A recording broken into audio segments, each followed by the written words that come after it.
ब्रह्मा गुरुर्विष्णुः गुरुर्देवो महेश्वरः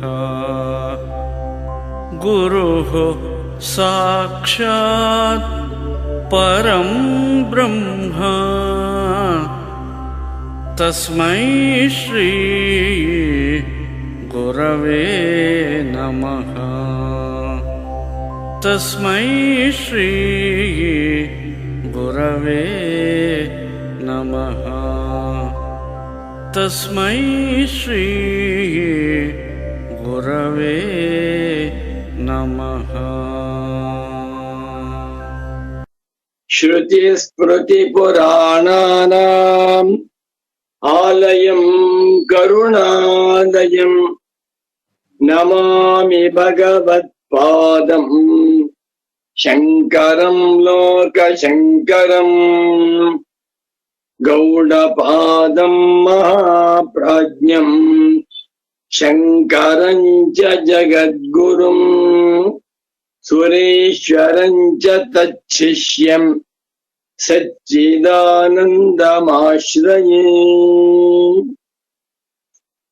वन्दे तं सच्चिदानन्दं यतिवर्यं महामतिं वेदान्तसारज्ञं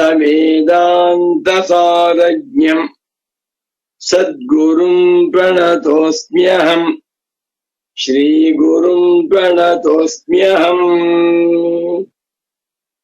शङ्कराचार्य सच्छिष्यं ज्ञानिराजं तपस्विनं नैष्कर्म्य सिद्धिकर्तारं सुरेश्वरमहं भजे। सदाहं सम्प्रदायज्ञं संयमीन्द्रं सदाश्रयं सद्गुरुं सच्चिदानन्दं सदाचारं समाश्रये। श्रीमच्छङ्कर भगवत् पूज्यपादमः सद्गुरुभ्यो नमः। श्री श्री सच्चिदानन्देन्द्र सरस्वती सद्गुरुपादुकाभ्यां नमः। नमो नमः सद्गुरुपादुकाभ्याम्। खानिलाज्ञब्धरित्र्यन्तं स्रक्फणीवोद्गतं यतः ध्वान्तच्छिदे नमस्तस्मै हरये बुद्धिसाक्षिणे। अलब्ध्वातिशयं यस्मात् व्यावृत्तास्तमबाधयः गरीयसे नमस्तस्मै अविद्याग्रन्थिभेदिने। नमो नमः सद्गुरुपादुकाभ्याम्। सद्गुरु भक्तರು ಭಗವದ್ಭಕ್ತರು ನೈಷ್ಕರ್ಮ್ಯ ಸಿದ್ಧಿ ಪ್ರಕರಣ ಗ್ರಂಥದ ಅರ್ಥವನ್ನ ಅನುಸಂಧಾನ ಮಾಡುತ್ತಾ ಇರುವಂತ ಮುಮುಕ್ಷು ಸಾಧಕರು, ವೇದಾಂತ ಪ್ರಿಯರು, ವೇದಾಂತ ಚಿಂತಕರು, ವೇದಾಂತಿಗಳು ಆಗಿರುವ ಆತ್ಮೀಯ ಪ್ರೇಮಾತ್ಮ ಸ್ವರೂಪಿಗಳಾದ ತಮ್ಮೆಲ್ಲರಿಗೂ ಇಂದಿನ ಸುಪ್ರಭಾತವನ್ನು ಹೇಳುತ್ತಾ, ಇಂದು ಶ್ರೀ ವಿಶ್ವಾವಸನಾಮ ಸಂವತ್ಸರದಲ್ಲಿ ಉತ್ತರಾಯಣ ಶಿಶಿರ ಋತು ಮಾಘ ಮಾಸ ಶುಕ್ಲ ಪಕ್ಷ ದಶಮಿ ತಿಥಿ. ಇಂದು ಕೃತ್ತಿಕಾ ನಕ್ಷತ್ರ. ಇಂದು ಬುಧವಾರ 2026ನೇ ಇಸವಿ ಜನವರಿ ಮಾಹೆಯಲ್ಲಿ 28ನೇ ತಾರೀಖಿನ ಬುಧವಾರದ ಶುಭೋದಯವನ್ನು ತಮ್ಮೆಲ್ಲರಿಗೂ ತಿಳಿಸುತ್ತಾ, ಇಂದಿನ ನೈಷ್ಕರ್ಮ್ಯ ಸಿದ್ಧಿ ಪ್ರವಚನ ಕಾರ್ಯಕ್ರಮಕ್ಕೆ ತಮ್ಮೆಲ್ಲರಿಗೂ ಹೃತ್ಪೂರ್ವಕವಾದ ಪ್ರೇಮಪೂರ್ವಕವಾದ ಸುಸ್ವಾಗತಗಳನ್ನು ಕೋರುತ್ತಾ, ಇದೀಗ ನೈಷ್ಕರ್ಮ್ಯ ಸಿದ್ಧಿ ಪ್ರವಚನವನ್ನ ಪ್ರಾರಂಭ ಮಾಡ್ತಾ ಇದ್ದೇನೆ. 3ನೇ ಅಧ್ಯಾಯ 8ನೇ ಶ್ಲೋಕ ವಿಸ್ತಾರವ ಬರಿತಾ ಇದ್ದಾರೆ ಪರಮ ಪೂಜ್ಯ ಸಚ್ಚಿದಾನಂದೇಂದ್ರ ಸರಸ್ವತಿ ಸ್ವಾಮೀಜಿಯವರು. ಕ್ಲೇಶಾಪಹಾರಿಣಿ ವ್ಯಾಖ್ಯಾನದಲ್ಲಿ ಸ್ವರೇಶ್ವರಾಚಾರ್ಯರವರ ನೈಷಮ್ಯ ಸಿದ್ಧಿಯ ಶ್ಲೋಕಗಳಿಗೆ ತುಂಬಾ ಸುಂದರದ ವ್ಯಾಖ್ಯಾನ ಮಾಡ್ತಾ ಇದ್ದಾರೆ. ಇವತ್ತು 8ನೇ ಶ್ಲೋಕವನ್ನ ನೋಡೋಣ. ಕ್ಲೇಶಾಪಹಾರಣಿಯಲ್ಲಿ ಅನೇಕ ವಿಚಾರಗಳಿವೆ, ಅದು ಸಾಕು, ನಮಗೆ ಬೇಡ. ಶ್ರೀ ಸುರೇಶ್ವರಾಚಾರ್ಯ ಉವಾಚ ಪ್ರಮಿತ್ಸಾಯಾಂ ಯಾ ಭಾತಿ ಸ್ವಯಂ ಮಾತ್ರ ಪ್ರಮಾಣಯೋಃ ಸ್ವಮಹಿಮ್ನಾ ಚ ಯಃ ಸಿದ್ಧಃ ಸೋಜ್ಞಾತಾರ್ಥೋ ವಸೀಯತಾಂ. ನಮೋ ನಮಃ ಸದ್ಗುರು ಸಚ್ಚಿದಾನಂದೇಂದ್ರ ಸರಸ್ವತೀ ಪಾದುಕಾಭ್ಯಾಂ. ಸೊಗಸಾದ ಶ್ಲೋಕ. ಸಾಮಾನ್ಯ ಪಂಡಿತರಿಗೆ ಅರ್ಥವಾಗದಿರುವ ಅತ್ಯಂತ ಕ್ಲಿಷ್ಟವಾಗಿರುವ ಶ್ಲೋಕ. ಪರಮ ಪೂಜ್ಯ ಸಚ್ಚಿದಾನಂದೇಂದ್ರ ಸರಸ್ವತಿ ಸದ್ಗುರುಗಳಿಗೆ ಅತ್ಯಂತ ಸುಲಭವಾಗಿ ಅರ್ಥವಾಗಿರುವಂತಹ ಶ್ಲೋಕ. ನನಗೂ ಅರ್ಥವಾಗಿದೆ.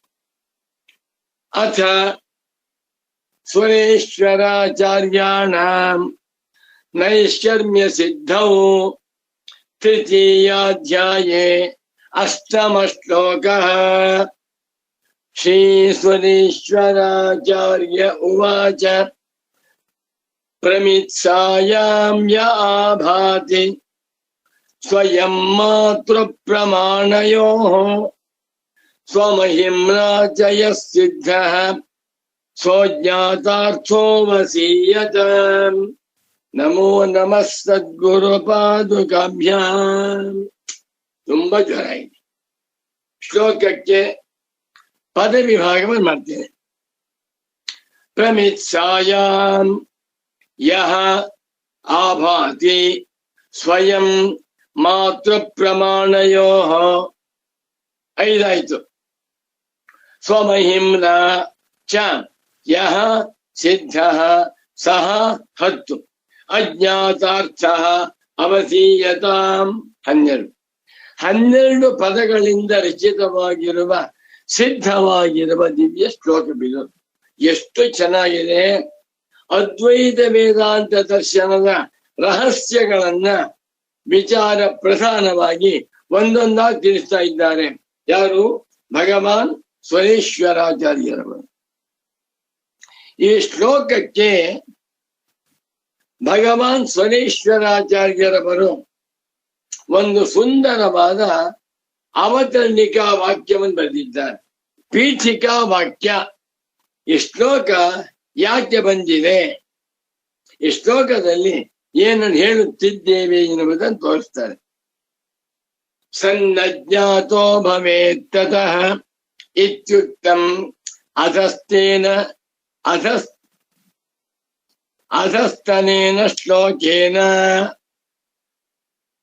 ಕೋಸೌ ಸನ್ನಜ್ಞಾತಃ ಇತಿ ಅಪೇಕ್ಷಾಯಾಂ ತತ್ಸ್ವರೂಪ ಪ್ರತಿಪಾದನಾಯ ಆಹ. ಎಷ್ಟು ಚೆನ್ನಾಗಿದೆ ವಾಕ್ಯ. ಹಿಂದೆ ಸ್ವರೇಶ್ವರಾಚಾರ್ಯರವರು 7ನೇ ಶ್ಲೋಕದಲ್ಲಿ ಅಜ್ಞಾತ ಏವ ಸರ್ವೋರ್ಥಃ ಪ್ರಾಜ್ಞತೋ ಬುದ್ಧಿ ಜನ್ಮನಃ ಏಕೇನೈವ ಸತಾ ಸಂಶ್ಚ ಸನ್ನಜ್ಞಾತೋ ಭವೇತ್ ತತಃ ಅಂದ್ಬಿಟ್ಟು, ಅಜ್ಞಾತವಾಗಿರುವ ಪದಾರ್ಥವು ಅಭಾವ ರೂಪವಾದದ್ದು ಅಲ್ಲ.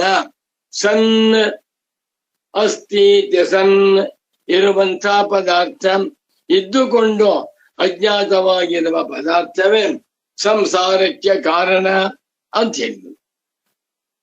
ಯಾವುದದು? ಸನ್ನಜ್ಞಾತಃ ಭವೇತ್ ತತಃ ಎಂದು ಅಧಸ್ತನೇನ ಶ್ಲೋಕೇನ. ಅಧಸ್ತ ಅಂತಂದ್ರೆ ಹಿಂದೆ ಹೇಳಿರುವ ಅಧಸ್ತನಂ, ಹಿಂದೆ ಹೇಳಲ್ಪಟ್ಟಿರುವಂತ 7ನೇ ಶ್ಲೋಕದಲ್ಲಿ ಹೇಳಿದ್ವಿ. ಏನಂತ? ಸನ್ನಜ್ಞಾತೋ ಭವೇತ್ ತತಃ ಅಜ್ಞಾತ ಪದಾರ್ಥವು ಸನ್ ಇದೆ, ಇದ್ದುಕೊಂಡಿರುವ ಅಜ್ಞಾತ ಪದಾರ್ಥವೇ ಸಂಸಾರಕ್ಕೆ ಕಾರಣ. ಅದರಿಂದ ಸುಖ ದುಃಖ ಉಂಟಾಗುತ್ತೆ. ಕೋಸೌ ಸನ್ನಜ್ಞಾತ, ಈ ಸನ್ನಜ್ಞಾತ ಪದಾರ್ಥ ಯಾವುದು? ಪುಲ್ಲಿಂಗ. ಕೋಸೌ ಕಿಂತತ ಸತ್ ಅಜ್ಞಾತಂ ವಸ್ತು ನಪುಂಸಕಲಿಂಗ. ಸನ್ ಇರುವಂತ ಅಜ್ಞಾತವಾಗಿರುವ ಆ ಅಸೌ ಆ ಪದಾರ್ಥವು ಕಹ ಯಾವುದು? ಶಬ್ದಾರ್ಥ ಆಯ್ತು. ಸನ್ನಜ್ಞಾತೋ ಭವೇತ್ ತತಃ ಗೊತ್ತಾಯ್ತು. ಕೋಸೌ ಪದಾರ್ಥ, ಸನ್ ಅಜ್ಞಾತ ಪದಾರ್ಥ ಎನ್ನುವಂತಹದ್ದು ಯಾವುದು? ಇತಿ ಅಪೇಕ್ಷಾಯಾಮ್, ಎಂದು ಜಿಜ್ಞಾಸುಗಳ ಮನಸ್ಸಿನಲ್ಲಿ ಅಪೇಕ್ಷೆ ಉಂಟಾಗುತ್ತೆ. ಅಪೇಕ್ಷೆಯನ್ನು ತಿಳ್ಕೊಳ್ಬೇಕು ಅನ್ನುವಂತ ಆಸೆ. ನಿನ್ನೆ ದಿವಸ ನಮ್ಮ ಮನೆಗೆ ಒಬ್ಬರು ಮಹಾತ್ಮರು ಬಂದಿದ್ರು. ಅಂದ್ರೆ ಯಾವ ಸ್ವಾಮಿ ಅವರು, ಅವರ ಹೆಸರೇನು, ಯಾವ ಊರಿನವರು, ಏನ್ ತಪಶಕ್ತಿ ಕೇಳ್ತೇವಲ್ವೇ? ಅದೇ ರೀತಿಯಲ್ಲಿ ಸನ್ನಜ್ಞಾತ ಇತಿ ಕೋಸೌ ಪದಾರ್ಥ ಇತಿ ಅಪೇಕ್ಷಾಯಾಮ್, ಆ ಸನ್ನಜ್ಞಾತ ಪದಾರ್ಥ ಯಾವುದು ಎನ್ನುವುದನ್ನ ತಿಳಿಯಬೇಕು ಎನ್ನುವಂತ ಆಸಕ್ತಿ ಬರಲಾಗಿ ತತ್ಸ್ವರೂಪ ಪ್ರತಿಪಾದನಾಯ, ಸನ್ನಜ್ಞಾತ ಪದಾರ್ಥದ ಸ್ವರೂಪವನ್ನ ಪ್ರತಿಪಾದನಾಯ, ಪ್ರತಿಬೋಧನಾಯ, ಅವಗಮನಾಯ, ಜ್ಞಾಪನಾಯ ತಿಳಿಸುವುದಕ್ಕಾಗಿ ಆಹ ಭಗವಾನ್ ಸ್ವರೇಶ್ವರಾಚಾರ್ಯ ತಾವೇ ಪೀಠಿಕೆಯನ್ನು ಹಾಕಿಕೊಂಡು ತಾವೇ ಉತ್ತರವನ್ನು ಕೊಡುತ್ತಾ ಶ್ಲೋಕವನ್ನು ಹೇಳ್ತಾ ಇದ್ದಾರೆ. ಈ ಶ್ಲೋಕದಲ್ಲಿ ಸನ್ನಜ್ಞಾತ ಪದಾರ್ಥ ಯಾವುದು ಅನ್ನುವುದನ್ನು ಹೇಳ್ತಾ ಇದ್ದಾನೆ. ಎಷ್ಟು ಸೂಕ್ಷ್ಮ ವಿಚಾರ, ಆಳವಾದ ವಿಚಾರ. ಇದ್ಯಾವುದು ಕೂಡ ಕಥೆ ಕಾದಂಬರಿ ಅಲ್ಲ, ಎಲ್ಲ ಇದೆ. ರಾಮಾಯಣ ಇದೆ, ಬೇಕಾದ 24,000 ಶ್ಲೋಕ. ಶ್ರೀರಾಮ್ ಜಯ ರಾಮ್ ಜಯ ಜಯ ರಾಮ್, ಬರೀ ವರ್ಣನೆ ವರ್ಣನೆ ವರ್ಣನೆ. ಈ ರಾಮಾಯಣದಲ್ಲಿ ತಾತ್ವಿಕವಾದ ಅಂಶ 1%, 99% ಕಾವ್ಯ ಚಾತುರ್ಯ. ವಾಲ್ಮೀಕಿ ರಾಮಾಯಣವನ್ನ ಎಲ್ಲ ಪಂಡಿತೋತ್ತಮರು ಕೂಡ ಪ್ರಥಮ ಕಾವ್ಯ, ಆದಿಕಾವ್ಯ, ಮಹಾಕಾವ್ಯ ಅಂತ ಕರೀತಾರೆ. ಕಾವ್ಯ ಅಂದ್ರೇನು? ಕವೇಹೇ ಚಾತುರ್ಯಂ ಕಾವ್ಯಂ, ಕವಿಕಾರ್ಯಂ ಕಾವ್ಯಂ, ಕವೇಹೇ ಬುದ್ಧಿ ಚಾತುರ್ಯಂ ಕಾವ್ಯಂ. ಸಣ್ಣ ವಿಷಯವನ್ನ ದೊಡ್ಡದನ್ನಾಗಿ ಮಾಡಿ ಕೇಳುವವರಿಗೆ ಸಂತೋಷವಾಗುವಂತೆ ಭಿನ್ನ ಭಿನ್ನವಾಗಿರುವಂತ ರಸಗಳಲ್ಲಿ, ನವರಸಗಳಲ್ಲಿ, ಭಿನ್ನ ಭಿನ್ನವಾಗಿರುವಂತ ವೃತ್ತಗಳಲ್ಲಿ, ಛಂದಸ್ಸಿನಲ್ಲಿ ಛಂದೋಬದ್ಧವಾಗಿ ರಚಿತವಾಗಿರುವಂತ ಶ್ಲೋಕಗಳ ಸಂಗ್ರಹ. ಇಡೀ ವಾಲ್ಮೀಕಿ ರಾಮಾಯಣವನ್ನ ಒಂದೇ ಶ್ಲೋಕ ಹೇಳಬಹುದು. ರಾಮಚಂದ್ರ ತಂದೆಯ ಮಾತಿನಂತೆ ಸೀತಾ ಸಮೇತನಾಗಿ ಕಾಡಿಗೆ ಹೋಗಿ ಸೀತೆಯನ್ನ ಕಳೆದುಕೊಂಡು ರಾವಣನನ್ನು ಸಂಹಾರ ಮಾಡಿ ವಾಪಸ್ ಬಂದು ಪಟ್ಟಾಭಿಷಿಕ್ತನಾದ. ಇದನ್ನು ಹೇಳುವುದಕ್ಕೆ ವರ್ಣನೆ ರಾಮಾಯಣ. ವೇದಾಂತ ವರ್ಣನೆ ಎಲ್ಲ. ವೇದಾಂತ ಶಾಸ್ತ್ರ ಡ್ರೈ ಸಬ್ಜೆಕ್ಟ್ ಅಂತಾರೆ ಕೆಲವರು. ಡ್ರೈ ಅಲ್ಲ, ಅರ್ಥ ಮಾಡ್ಕೊಂಡ್ಬಿಟ್ರೆ ಇದು ಸ್ವೀಟೆಸ್ಟ್ ಸಬ್ಜೆಕ್ಟ್. ಸುಬ್ರಾಜ ಶರ್ಮಾಜಿಯವರ ದೃಷ್ಟಿಯಿಂದ ಶಾಂಕರಾದ್ವೈತ ವೇದಾಂತ ದರ್ಶನ ಸ್ವೀಟರ್ ದ್ಯಾನ್ ದ ಸ್ವೀಟೆಸ್ಟ್. ಜೇನುತುಪ್ಪಕ್ಕಿಂತಲೂ, ಹಲಸಿನ ಹಣ್ಣಿಗಿಂತಲೂ, ಜಾಮೂನಿಗಿಂತಲೂ ಅತ್ಯಂತ ರಸಮಯವಾದ ಸಬ್ಜೆಕ್ಟ್ ವೇದ. ಅರ್ಥವಾಗುತ್ತೆ. ಅರ್ಥವಾಗದೆ ಹೋದ್ರೆ ಡ್ರೈ ಸಬ್ಜೆಕ್ಟ್ ಅಂತ ಹೇಳ್ಬಿಡ್ತಾರೆ. ಸರಿ, ಈಗ ಶ್ಲೋಕವನ್ನು ಓದಿ ಪದಚ್ಛೇದ ಮಾಡಿ ಅನ್ವಯ ಬಂದಿ ಅರ್ಥ ಹೇಳ್ತೇನೆ. ನೀವು ಎಚ್ಚರಿಕೆಯನ್ನು ಕೇಳ್ತಾ ಬನ್ನಿ, ಏಕಾಗ್ರತೆಯನ್ನು ಕೇಳಿ. ಈ ನೈಷಧ ಸಿದ್ಧಿ ಪ್ರವಚನವನ್ನ ಕೇಳುವಾಗ ನಿಮ್ಮ ಮನಸ್ಸು ಬೇರೆ ಕಡೆ ಹೋಗಿರ್ಬಾರ್ದು. ಶ್ರೀ ಸುರೀಶ್ವರಾಚಾರ್ಯ ಉವಾಚ ಪ್ರಮಿತ್ಸಾಯಾಂ ಯಾ ಭಾತಿ ಸ್ವಯಂ ಮಾತೃ ಪ್ರಮಾಣಯೋ ಸ್ವಮಹಿಮ್ನಾ ಜಯ ಸಿದ್ಧ ಸೋಜ್ಞಾತಾರ್ಥೋ ವಸೀಯತಾಂ. ನಮೋ ನಮಃ ಸದ್ಗುರು ಸಚ್ಚಿದಾನಂದೇಂದ್ರ ಸರಸ್ವತಿ ಪಾದುಕಾಭ್ಯಾಂ. ಪದ ವಿಭಾಗ. ಪ್ರಮಿತ್ಸಾಯಾಂ ಯಹ ಆಭಾತಿ ಸ್ವಯಂ ಮಾತೃ ಪ್ರಮಾಣಯೋಃ ಸ್ವಮಹಿಮ್ನಾ ಚ ಯಹ ಸಿದ್ಧಃ ಸಹ ಅಜ್ಞಾತಾರ್ಥಃ ಅವಸೀಯತಾಂ. 12 ಪ್ರಯೋಗ. 12 ಪದಾತ್ಮಕ ಶ್ಲೋಕ. ಈಗ ಅನ್ವಯ ಹೇಳ್ತೇನೆ. ಪ್ರಮಿತ್ಸಾಯಾಂ ಯಹ ಮಾತೃ ಪ್ರಮಾಣಯೋಃ ಸ್ವಯಂ ಆಭಾತಿ ಚ ಯಹ ಸ್ವಮಹಿಮ್ನಾ ಸಿದ್ಧಃ ಸಹ ಅಜ್ಞಾತಾರ್ಥಃ ಇತಿ ಅವಸೀಯತಾಂ. ಬ್ಯೂಟಿಫುಲ್. ಆಶ್ಚರ್ಯವಾಗುತ್ತೆ. ಈ ನೈಷಮ್ಯ ಸಿದ್ಧಿ ಗ್ರಂಥವನ್ನ ಸಂಪೂರ್ಣವಾಗಿ ಅರಗಿಸಿಕೊಂಡಿರುವಂತ ಏಕೈಕ ಮಹಾತ್ಮರೆಂದರೆ ನನ್ನ ಪ್ರೀತಿಯ ಸದ್ಗುರು ಪುಂಗವರಾದ ಪರಮ ಪೂಜ್ಯ ಶ್ರೀ ಶ್ರೀ ಶ್ರೀ ಸಚ್ಚಿದಾನಂದೇಂದ್ರ ಸರಸ್ವತಿ ಮಹಾಸ್ವಾಮೀಜಿಯವರು. ಪ್ರಮಿತ್ಸಾಯಾಂ, ಪ್ರಮಿತ್ಸೆಯಲ್ಲಿ ಪ್ರಮಾತುಂ ಇಚ್ಛಾ ಪ್ರಮಿತ್ಸಾ, ಜ್ಞಾತುಂ ಇಚ್ಛಾ ಜಿಜ್ಞಾಸ, ಗಂತುಂ ಇಚ್ಛಾ ಜಿಗಮಿಷ, ದ್ರಷ್ಟುಂ ಇಚ್ಛಾ ದಿದೃಕ್ಷ, ಶ್ರೋತುಂ ಇಚ್ಛಾ ಶುಶ್ರೂಷ ಇತ್ಯಾದಿ. ಪ್ರಮಿತ್ಸಾ ಆಕಾರ ಅಂತ ಸ್ತ್ರೀಲಿಂಗ ಶಬ್ದ. ಪ್ರಮಿತ್ಸಾ, ಪ್ರಮಿತ್ಸೆ, ಪ್ರಮಿತ್ಸಾ ಅಂತ ಹೇಳ್ಬಿಟ್ಟು ಸಪ್ತಮಿ ಏಕವಚನದಲ್ಲಿ ಪ್ರಮಿತ್ಸಾಯಾಂ, ಪ್ರಮಿತ್ಸೆಯಲ್ಲಿ ಒಂದು ವಸ್ತುವನ್ನ ನಾನು ತಿಳ್ಕೊಳ್ಬೇಕು ಅಂತ ಮಾಡ್ಕೊಂಡಿದ್ದೇನಲ್ಲ, ಆ ತಿಳಿದುಕೊಳ್ಳಬೇಕೆಂಬ ಇಚ್ಛೆಗೆ ಹೆಸರು ಪ್ರಮಿತ್ಸಾ. ನಾನು ಇಲ್ಲಿಂದ ನಾಳೆ ದಿವಸ ಮೈಸೂರಿಗೆ ಹೋಗ್ಬೇಕು ಅಂದಿದ್ದೇನೆ. ಬೆಂಗಳೂರು ನಗರೀತಃ ಮೈಸೂರು ನಗರೀಂ ಪ್ರತಿ ಮಮ ಜಿಗಮಿಷ ಅಸ್ತಿ. ಗಂತುಮಿಚ್ಛಾ ಜಿಗಮಿಷ, ಭೋಕ್ತುಮಿಚ್ಛಾ ಬುಭುಕ್ಷ. ಪರಮ ಪೂಜ್ಯ ಬಾ ಸಚ್ಚಿದಾನಂದೇಂದ್ರ ಸರಸ್ವತಿ ಸ್ವಾಮಿ ನಮ್ಮ ಶಬ್ದ ಬಂದ್ಬಿಟ್ರೆ 10 ಶಬ್ದ ಹೇಳ್ತಾ ಇದ್ದೆ. ಧಾತು ರೂಪ. ಪ್ರತಿಯೊಬ್ಬ ಮನುಷ್ಯನಿಗೂ ಕೂಡ ಪ್ರಮಿತ್ಸಾ ಇದೆ. ಪುಸ್ತಕವನ್ನ ತಿಳ್ಕೊಳ್ಬೇಕು ಅನ್ನುವಂತ ಆಸೆ, ಇಡ್ಲಿಯನ್ನ ತಿಳ್ಕೊಳ್ಬೇಕು ಅನ್ನುವಂತ ಆಸೆ, ನೈಷಮ್ಯ ಸಿದ್ಧಿಯನ್ನ ಅರ್ಥ ಮಾಡಿಕೊಳ್ಳಬೇಕೆಂಬ ಆಸೆ. ಪ್ರಮಾತುಂ ಪ್ರಕರ್ಷೇಣ ಮಾತುಂ ಪ್ರಮಾತುಂ, ಒಂದು ವಿಷಯವನ್ನ ಚೆನ್ನಾಗಿ ತಿಳಿದುಕೊಳ್ಳಬೇಕೆಂಬ ಆಸೆ. ಅದಕ್ಕೆ ಪ್ರಮಿತ್ಸಾ ಅಂತ ಹೆಸರು. ಆ ಪ್ರಮಿತ್ಸೆ ಉಂಟಾಗುವಾಗ ಏನಾಗಿದೆ ಯಾರು ವಿಚಾರ ಮಾಡಿಲ್ಲ. ನಮ್ಮ ವ್ಯವಹಾರ ಆಟೋಮೆಟಿಕ್ ಆಗಿ ನಡೀತಾ ಇದೆ. ಅದು ವಿಚಾರ ಮಾಡಿದಂಥವರೇ ಬ್ರಹ್ಮಜ್ಞಾನಿಗಳು. ಈ ವೈದ್ಯರು ಅಂತ ಹೇಳ್ತೀವಲ್ಲ, ಏನ್ ಮಾಡ್ತಾರೆ? ನಮ್ಮ ದೇಹದಲ್ಲಿ ರಕ್ತ, ಮೂಳೆ, ಮಾಂಸ, ಕೀವು, ಮಲ, ಮೂತ್ರ, ಅಂಗಾಂಗಗಳು ಎಲ್ಲವೂ ಇದೆ. ಎಷ್ಟು ಅಂಗಾಂಗ ಇದೆ. ವೈದ್ಯ ಮಾಡ್ತಾರೆ, ಶರೀರವನ್ನ ಡಯಾಗ್ನೋಸ್ ಮಾಡ್ತಾರೆ. ರಕ್ತ ಸಂಚಾರ ಸರಿಯಾಗಿಲ್ಲ, ಇನ್ನೇನೋ ಸರಿಯಾಗಿಲ್ಲ, ನಮ್ಗೆ ಅರ್ಥವಲ್ಲ. ನಮ್ಮ ದೇಹದಲ್ಲಿ ಎಲ್ಲಾ ವ್ಯಾಪಾರ ಆಟೋಮೆಟಿಕ್ ನಡೀತಾ ಇದೆ. ಹೌದಾ?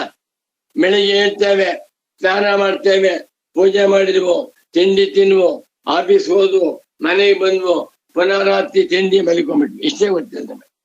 ಎಷ್ಟು ವ್ಯಾಪಾರ ಆಗ್ತಾ ಇದೆ.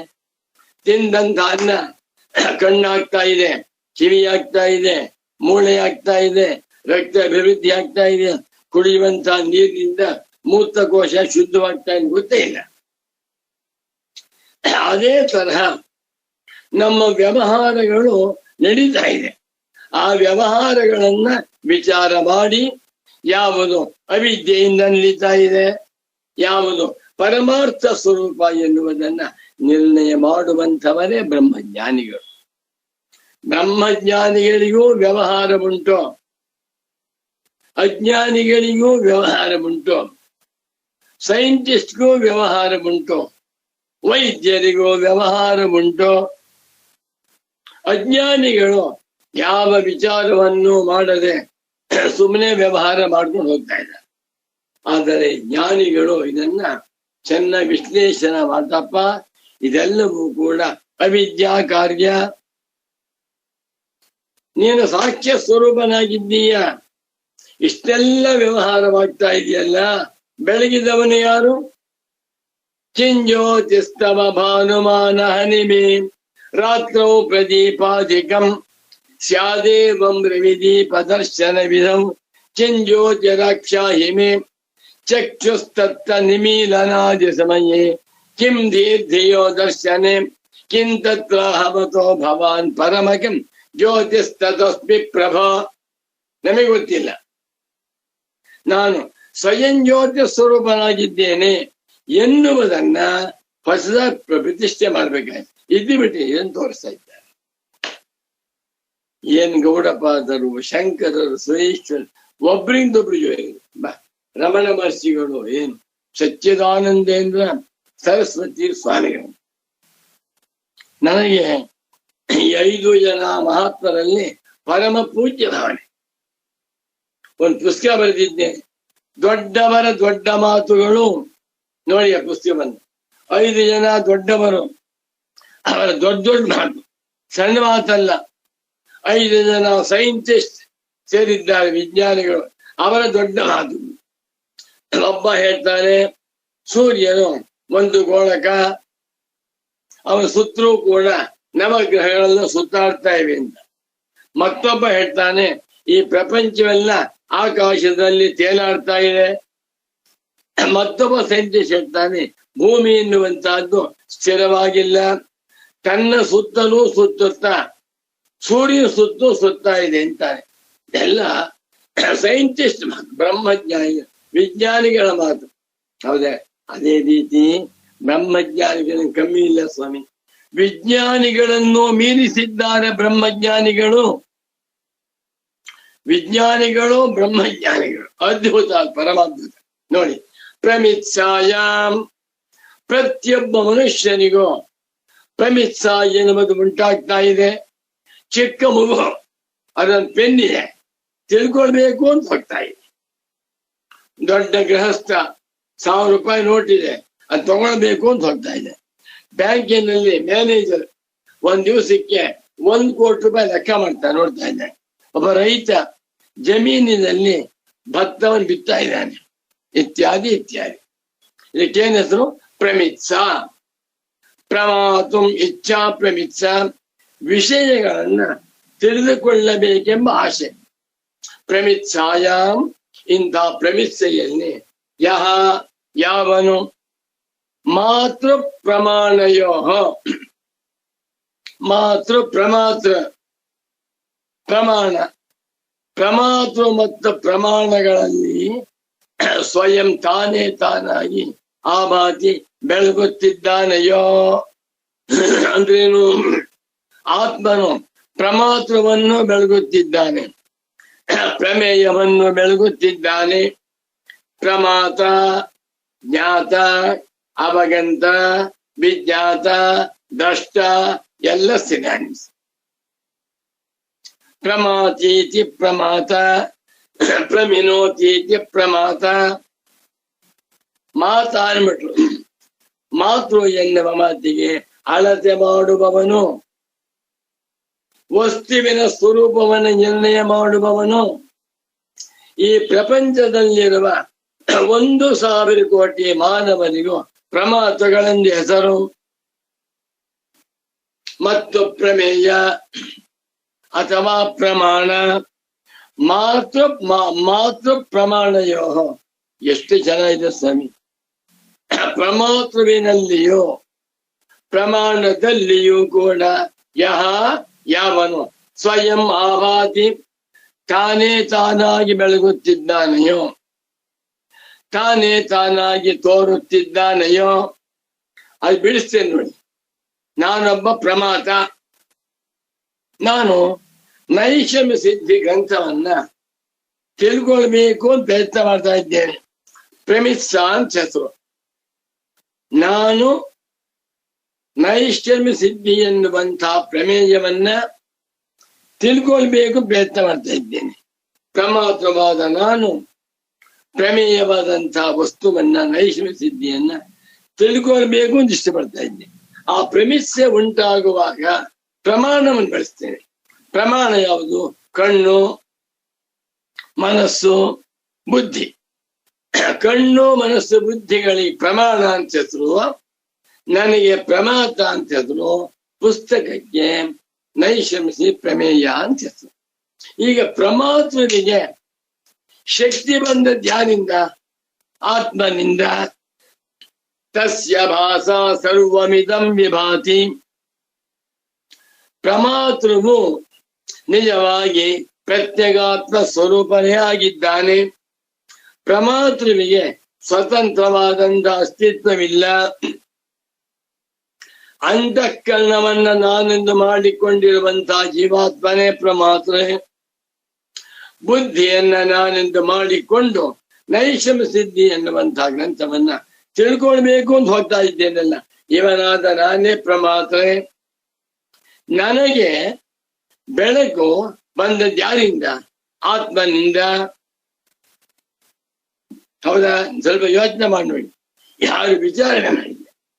ಪ್ರಮಾತೃವಿನಲ್ಲಿಯೂ ಪ್ರಮಾಣದಲ್ಲಿಯೂ ಪ್ರಮಾಣ ಅಂತಃಕರಣವನ್ನ ಬಳಸ್ತಾ ಇದೆ. ಅಂತಃಕರಣಕ್ಕೆ ಆ ಒಂದು ಬೆಳಕು ಬಂದದ್ದು ಯಾರಿಂದ? ಆತ್ಮನಿಂದ. ಅಂತಃಕರಣ ಜಡ, ಬುದ್ಧಿ ಜಡ, ಇಂದ್ರಿಯಗಳು ಜಡ, ಶರೀರ ಜಡ. ಜಡವಾಗಿರುವ ಕಾರ್ಯಗಳನ್ನ ಸಂಘಾತಕ್ಕೆ ಶಕ್ತಿ, ಚೈತನ್ಯ, ಅರಿವು ಯಾರಿಂದ ಬಂತು? ನನ್ನಿಂದಲೇ. ಆ ನಾನೇ ಪ್ರತ್ಯೇಗಾತ್ಮ. ಮಾತೃ ಪ್ರಮಾಣಯೋ ಪ್ರಮಾತರಿ ಪ್ರಮಾಣೇ ಚ ಮಾತಾ ಚ ಪ್ರಮಾಣಂಚ ಮಾತು ಪ್ರಮಾಣೇ ನಪುಂಸಕಲಿಂಗ. ತಯೋ ಮಾತೃ ಪ್ರಮಾಣಯೋ ಪ್ರಮಾತೃವಿನಲ್ಲಿಯೋ ಪ್ರಮಾಣದಲ್ಲಿಯೋ ಯಾವನು ಸ್ವಯಂ ಆಭಾತಿ ತಾನೇ ತಾನಾಗಿ ಬೆಳಗುತ್ತಿದ್ದಾನೆಯೋ ಆತ್ಮನ ಬೆಳಕಿನಿಂದಲೇ ಕಂಠ ಮಾತಾಡ್ತಾ ಇದೆ. ಆತ್ಮನ ಬೆಳಕಿನಿಂದಲೇ ನಾಲ್ಗೆ ಮಾತನಾಡ್ತಾ ಇದೆ. ಆತ್ಮನ ಬೆಳಕಿನಿಂದಲೇ ಕಣ್ಣು ನೋಡ್ತಾ ಇದೆ. ಆತ್ಮನ ಬೆಳಕಿನಿಂದಲೇ ನನಗೆ ಪ್ರಮಿತ್ಸ ಉಂಟಾಗ್ತಾ ಇದೆ. ಪ್ರಮಿತ್ಸಾಯಾಮ್, ಪ್ರಮಿತ್ಸೆಯಲ್ಲಿ ಮಾತೃ ಪ್ರಮಾಣಯೋ ಸಪ್ತಮಿ ದ್ವಿವಚನ. ಮಾತರಿ ಪ್ರಮಾಣೇಚ, ಪ್ರಮಾತೃವಿನಲ್ಲಿಯೂ ಪ್ರಮಾಣದಲ್ಲಿಯೂ ಕೂಡ ಯಾವನು ಸ್ವಯಂ ಆಭಾತಿ ತಾನೇ ತಾನಾಗ್ತದೆ. ಮುಂದ್ಬರುತ್ತಿರಲಿ ಇಲ್ಲಿ ಬೃಹದಾರಣ್ಯಕ ಉಪನಿಷತ್ತಿನಲ್ಲಿ ಸ್ವಯಂ ಜ್ಯೋತಿ ಬ್ರಾಹ್ಮಣ ಅಂತ ಭಾಗ ಬಹಳ ಚೆನ್ನಾಗಿದೆ. ಆತ್ಮನೇವಾಯಂ ಜ್ಯೋತಿಷ ಆಸ್ತೆ ಪಲ್ಯಯತೆ ವಿಪರ್ಯೇತಿ ಕರ್ಮ ಕುರುತೆ ಮಂತ್ರ. ಮಾತೃ ಪ್ರಮಾಣಯೋ ಮಾತೃವಿನಲ್ಲಿಯೋ ಪ್ರಮಾತೃವಿನಲ್ಲಿಯೋ ಪ್ರಮಾಣದಲ್ಲಿಯೋ ಯಾವ ಆತ್ಮನು ತಾನೇ ತಾನಾಗಿ ತೋರ್ಕೊಡ್ತಾ ಇದ್ದಾನೆ. ಯಾವಾಗ? ಪ್ರಮಿತ್ಸಾಯಾಮ್, ಪ್ರಮಿತ್ಸೆಯಲ್ಲಿ ಯಾವುದಾದ್ರೂ ಒಂದು ಪದಾರ್ಥವನ್ನ ನಾ ತಿಳ್ಕೊಳ್ಬೇಕು ಅಂತ ಹೋದಾಗ ತಿಳಿಯುವವನು ನಾನು. ಆ ತಿಳುವಳಿಕೆಗೆ ಸಾಧನವಾದದ್ದು ಪ್ರಮಾಣ. ಅದರಲ್ಲಿ ಯಹ ಆತ್ಮ ಸ್ವಯಮೇವ ಆಭಾತಿ, ಆಭಾತಿ ಆ ಸಮಂತಾದ್ಭಾತಿ, ಯಾವ ವ್ಯಾಪಾರಗಳು ಇಲ್ಲದೆ ನಿಷ್ಕ್ರಿಯನಾಗಿ ಅವಿಕ್ರಿಯನಾಗಿದ್ದುಕೊಂಡು ಎಲ್ಲವನ್ನು ಸಂಪೂರ್ಣವಾಗಿ ಭಾತಿ, ಭಾದೀಪ್ತ ಧಾತು ಬೆಳಗುತ್ತಿದ್ದಾನೆಯೋ ಒಂದಾಗಿ. ಚ ಮತ್ತು ಯಹ ಯಾವ ಆತ್ಮನು ಸ್ವಮಹಿಮ್ನ ಸಿದ್ಧ, ಅವನು ಸಿದ್ಧನಾಗಿದ್ದಾನೆ. ಆತ್ಮ ಪ್ರಮಾಣಗಳಿಂದ ಅಲ್ಲ. ಪುಸ್ತಕ ಪ್ರಮಾಣಗಳಿಂದ ಸಿದ್ಧವಾಗಬೇಕು. ಸೂರ್ಯ ಪ್ರಮಾಣಗಳಿಂದ ಸಿದ್ಧವಾಗಬೇಕು. ಸಮುದ್ರ ಪ್ರಮಾಣಗಳಿಂದ ಸಿದ್ಧವಾಗಬೇಕು. ಪಂಚಭೂತಗಳು ಪ್ರಮಾಣಗಳಿಂದ ಸಿದ್ಧವಾಗಬೇಕು. ಆದ್ರೆ ನಾನು ಸ್ವಮಹಿಮ್ನಾ ಸಿದ್ಧ. ಸ್ವಮಹಿಮ್ನ ತನ್ನ ಮಹಿಮೆಯಿಂದ ತನ್ನ ಪ್ರಭೆಯಿಂದ ಯಾವಾತ್ಮನು ಸಿದ್ಧನಾಗಿದ್ದಾನೆಯೋ, ಯಾವಾತ್ಮನನ್ನ ತಿಳಿಯುವುದಕ್ಕೆ ಯಾವ ಪ್ರಮಾಣಗಳು ಬೇಕಾಗಿಲ್ಲವೋ, ಯಾವಾತ್ಮನನ್ನು ಅರ್ಥ ಮಾಡಿಕೊಳ್ಳುವುದಕ್ಕೆ ಪ್ರಮಾಣ ಪ್ರಮೇಯಗಳ ಹಂಗಿಲ್ಲವೋ. ಏನಷ್ಟೇ ನೋಡಿ, ಸೂರ್ಯ ಚಂದ್ರಾದಿಗಳು ಪ್ರಮೇಯಗಳು. ಸೂರ್ಯನಿದ್ದಾನೆ ಅನ್ನುವುದ ಕಣ್ಬೇಕಲ್ವೇ? ಪಾಪ ಕುರುಡ ಇದ್ದಾರೆ, ಅವನು ಕೇಳಿ ಸೂರ್ಯ ಎಲ್ಲಿದ್ದಾನಪ್ಪ ಇವಾಗ ಅಂತ ಗೊತ್ತಾಗಲ್ಲ. ನಾನು ಹೇಳ್ತೇನೆ, ಇವಾಗ 9 ಗಂಟೆ ಸಮಯ, ಸೂರ್ಯನು ಪೂರ್ವದಲ್ಲಿ ಮೇಲಕ್ಕೆ ಬರ್ತಾ ಇದ್ದಾನೆ, ಕಣ್ಣಿದೆ. ಸುಮಾರು 1 ಗಂಟೆ ಸಮಯ, ಇವಾಗ ಸೂರ್ಯನಿದ್ದಾನೆ, ನೆತ್ತಿಯ ಮೇಲಿದ್ದಾನೆ. ಸಾಯಂಕಾಲ 6 ಗಂಟೆ ಸಮಯ, ಸೂರ್ಯನಲ್ಲಿದ್ದಾನೆ, ಪಶ್ಚಿಮದ ಮುಳುಗ್ತಾ ಇದ್ದಾನೆ ಹೇಳ್ತೇನೆ ಕಣ್ಣಿನಿಂದ.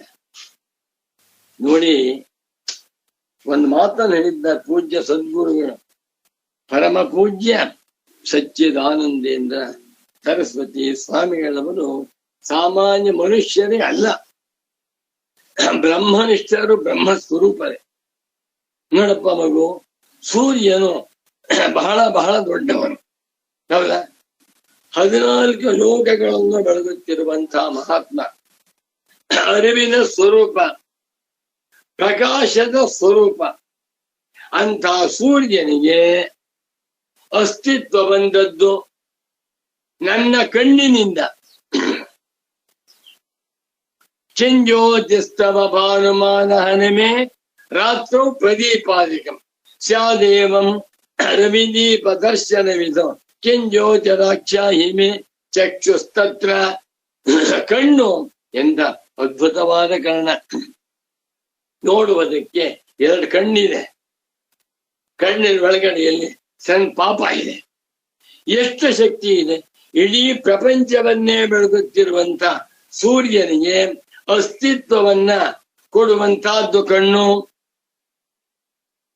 ಕಣ್ಣಿನಿಂದ ಸೂರ್ಯನನ್ನ ನೋಡ್ತಾ ಇದ್ದೇನೆ. ಕಣ್ಣಿಲ್ಲ ಅಂದ್ರೆ ನನ್ನ ಪಾಲಿಗೆ ಸೂರ್ಯನೇ ಇಲ್ಲ. ಈ ಕಣ್ಣು ಸೂರ್ಯನನ್ನ ನೋಡಬೇಕಾದರೆ ಅಂತಃಕರಣ ಬೇಕು.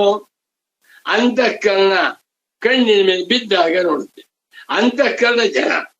ಆ ಜಡವಾಗಿರುವಂತ ಅಂತಃಕರಣ ಕಣ್ಣಿನ ಮೇಲೆ ಕೆಲಸ ಮಾಡ್ಬೇಕಾದ್ರೆ ಅದಕ್ಕೆ ಆಭಾಸ ಬೇಕು. ಯಾರಿಂದ? ಆತ್ಮನಿಂದ. ಆತ್ಮನ ಬೆಳಕು ಅಂತಃಕರಣ ಮೇಲೆ ಬಿದ್ದು, ಅದರ ಬೆಳಕು ಕಣ್ಣಿನ ಮೇಲೆ ಬಿದ್ದು, ಅನಂತರ ಸೂರ್ಯನ ಅಸ್ತಿತ್ವ. ನಾನ್ಯಾರು? ಅಂತಃಕರಣಕ್ಕೆ ಆಭಾಸವನ್ನ ಕೊಡುತ್ತಿರುವಂತ ಚಿದ್ಘನ ಸ್ವರೂಪನೇ ನಾನು. ಇದೆ ನಾನು.